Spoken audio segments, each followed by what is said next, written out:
Ladies and gentlemen, welcome aboard your La Trobe Airlines flight PHE101 bound for illness. My name is Norovirus and I'll be the supervisor on this flight. Helping me out in the cabin today, up the front we have bird flu, in the middle we have swine flu, and up the back is SARS.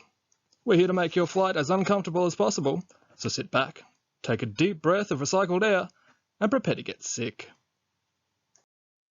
The safety instruction card in your seat pocket shows the brace position, but it doesn't show you how air travel can have an important role in the spread of newly emerging diseases and can potentially even start pandemics. Your seatbelt should now be fastened low and tight around your hips. To fasten the belt, push the two metal ends together until they click. To release, lift the buckle up like this. The seatbelt has been worn by some of the 1 billion passengers that travel by air annually, 50 million of which travel to developing nations. Any one of these potentially contagious people is able to travel almost anywhere in the world within a 24-hour period. The cabin will be pressurized during the flight. However, you are in an enclosed metal tube that exposes you to hyperbaric hypoxia, dry humidity, and extreme closeness to other passengers.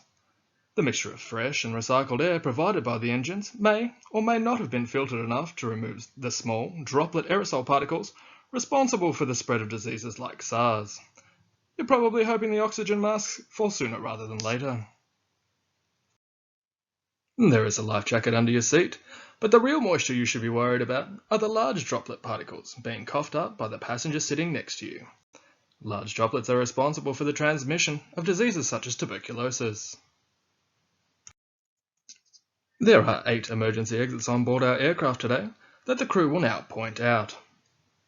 As you exit the aircraft, it's worth considering the number of people that board aircraft every day and how this increases the exponential transmission of diseases incredibly quickly.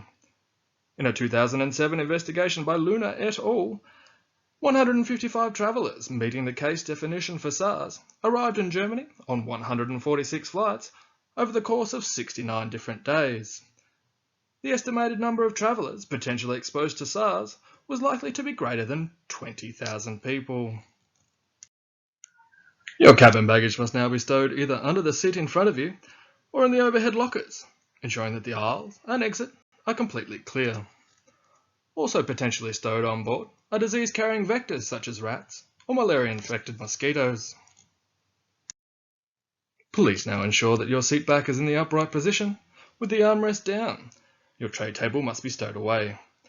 You probably don't want to eat anyway, considering the most commonly reported diseases transmitted on board have been spread by the fecal-oral route via contaminated food. If there is anything myself or the rest of my crew can do to discourage you from commercial air travel, please don't hesitate to ask. But for now, sit back, relax, and enjoy your La Trobe Airlines flight.